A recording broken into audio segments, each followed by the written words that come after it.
Hello बच्चों, कैसे हैं आप सभी। आई होप सभी लोग अच्छे होंगे।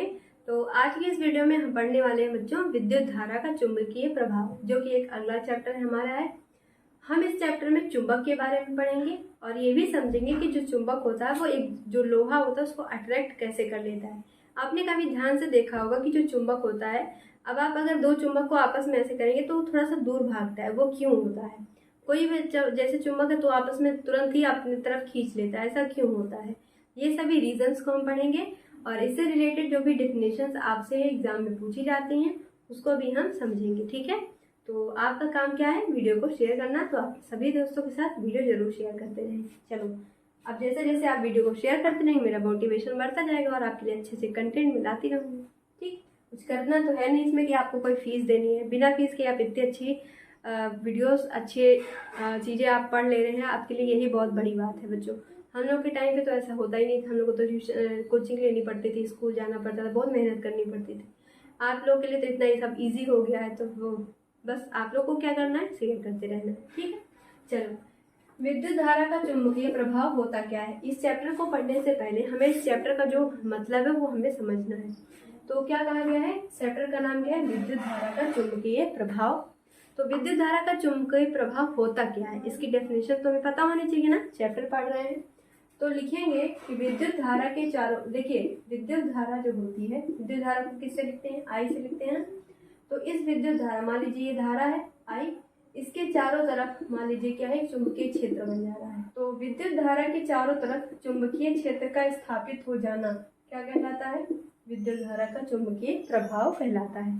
ठीक, अब उसके बाद आप हेडिंग डालेंगे चुंबक का चुंबकीय क्षेत्र। हमें समझना है चुंबक का चुंबकीय क्षेत्र ये क्या होता है, आपसे ये भी पूछा जाता है इस चैप्टर से। तो चुंबक का चुंबकीय क्षेत्र क्या होता है, चुंबक मान लीजिए क्या है, चुंबक इसका जो ये ध्रुव है, ये उत्तरी ध्रुव है, ये दक्षिणी ध्रुव है।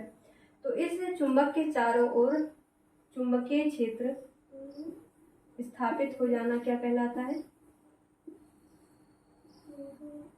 इस चुंबक के चारों तरफ चुंबकीय क्षेत्र का स्थापित होना क्या कहलाता है बच्चों, चुंबक का चुंबकीय क्षेत्र। मतलब क्या है, चुंबक के चारों ओर, चुंबक के चारों ओर का वह क्षेत्र जहां पर चुंबकीय प्रभाव को अनुभव किया जा सके वो क्या कहलाता है, चुंबकीय क्षेत्र कहलाता है। किसका, चुंबक का। ठीक है, तो चुंबकीय क्षेत्र समझ गए क्या होता है, चुंबक के चारों तरफ का वह क्षेत्र जहां पर चुंबक का अनुभव या फिर चुंबक का चुंबकीय प्रभाव अनुभव किया जा सके वो क्या होता है बच्चों, चुंबकीय क्षेत्र कहलाता है। किसका चुंबकीय क्षेत्र, चुंबक का चुंबकीय क्षेत्र। अब इसी के साथ साथ हमें इसके आगे पढ़ना है क्या, चुंबक का ये क्षेत्र की दिशा। आपसे ये भी सवाल पूछा जाता है, चुंबकीय क्षेत्र की दिशा। मुझे उम्मीद है कि आप लोग सभी लोगों ने स्कूल में नोट किया होगा और वैसे मैं बोलती चल रही हूँ, आपको नोट करने में दिक्कत नहीं होगी। जो मैं बोल रही हूँ बस आपको ध्यान से सुन के उसे नोट कर लेना है। ठीक है, क्या कहा गया है, चुंबकीय क्षेत्र की दिशा।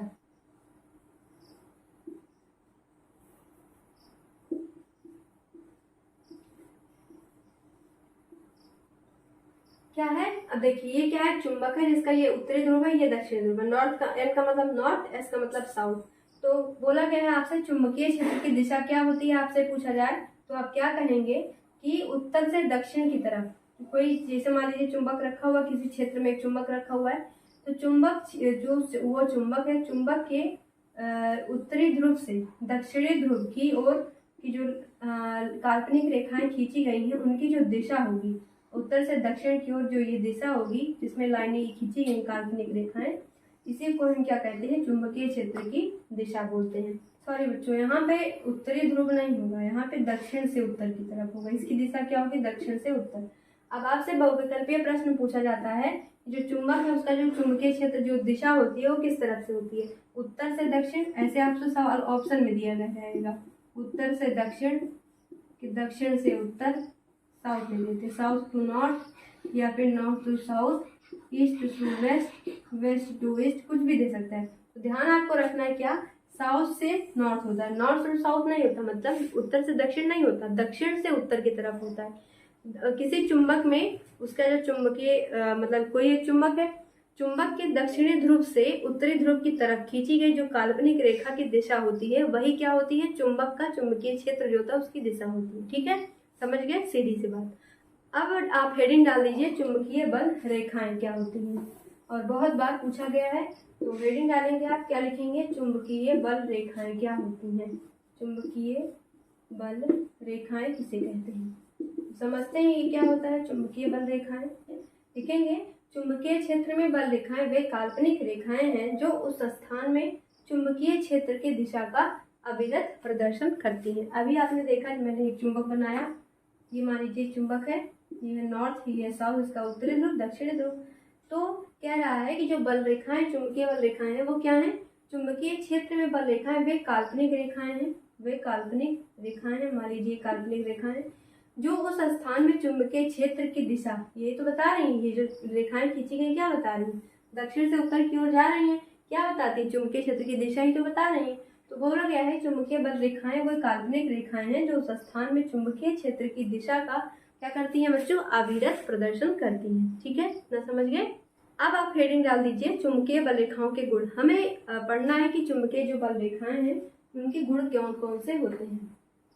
आप हेडिंग डाल दीजिए चुंबकीय बल रेखाओं के गुण। अब हमें गुण को पढ़ना है। मान लीजिए चुंबक है जिसका ये नॉर्थ पोल है, ये साउथ पोल, ठीक है। अब यहाँ से चुंबकीय बल रेखाएं किस तरफ से आ रही, उत्तर से, दक्षिण से उत्तर की ओर आ रही है ना, दक्षिण से उत्तर की ओर आ रही है। पहले फिगर बनाते हैं फिर समझते हैं, ठीक है।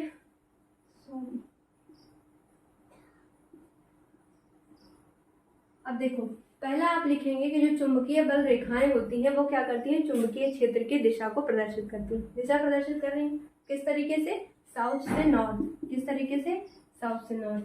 तो पहला आप क्या लिखेंगे, जो चुंबकीय बल रेखाएं होती हैं वो चुंबकीय क्षेत्र की दिशा को प्रदर्शित करती हैं, ठीक। अब दूसरा आप क्या लिखेंगे, ये जो चुंबकीय बल रेखाएं हैं ये एक दूसरे को कभी नहीं काटती, कभी काट रही, देखो ये दूसरे एक दूसरे को काट रही, नहीं काट रही ना, एक दूसरे के नीचे ही तो आ जा रही है पैरेलल।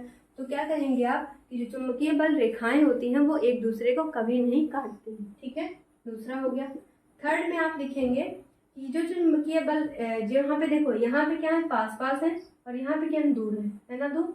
यहाँ पे जो चुंबकीय बल रेखा है वो दूर दूर है, दूर है कि नहीं, दूर है। यहाँ पे लेकिन आप देख रहे हैं कि बिल्कुल पास आ जा रही है। तो कहाँ के, तो इसमें लिखेंगे, क्या लिखेंगे आप, देखो जो फिगर बना है सेम, आप ध्यान से इसको समझ लोगे तो आप सारी डेफिनेशंस लिख सकते हो। क्या है इसमें, जो जहाँ पर क्षेत्र क्या होगा, प्रबल, जो चुंबकीय क्षेत्र होगा वो अगर प्रबल होगा, जहाँ पे ज्यादा होगा, जहाँ चुंबकीय क्षेत्र, वहां पर क्या होगा, ये जो बल रेखाएं हैं वो पास पास होंगी, ठीक है। लेकिन जहाँ पे चुंबकीय जो बल रेखाएं वो प्रबल नहीं होंगी, प्रबल नहीं होंगी, वहां पर ये क्या हो जा रही है, दूर दूर हो जाए। देखो बीच में गैप आ रहा है ना, लेकिन धीरे धीरे क्या हो रहा है, गैप कम होता चला जा रहा है। तो जहां पर चुंबकीय क्षेत्र प्रबल होगा वो बल रेखाएं वहां पर पास पास होती हैं, लेकिन जहां पर चुंबकीय क्षेत्र जो होगा वो कम होगा, वहां पर जो रेखाएं हैं वो अपने आप दूर दूर हो जाती हैं, ठीक है। ये हो गया तीसरा, ठीक है, इतना समझ में आ गया। अब हम अगले वीडियो में पढ़ेंगे जो धारावाही चालक होता है उसमें चुंबकीय क्षेत्र किस तरीके से होता है। उसके बाद हम फ्लेमिंग के दाएं और बाएं हाथ के नियम पढ़ेंगे, ठीक है बच्चों। तो चलिए फिर मिलते हैं अगले वीडियो में, तब तक के लिए थैंक यू। वीडियो को आप जरूर शेयर करते रहें।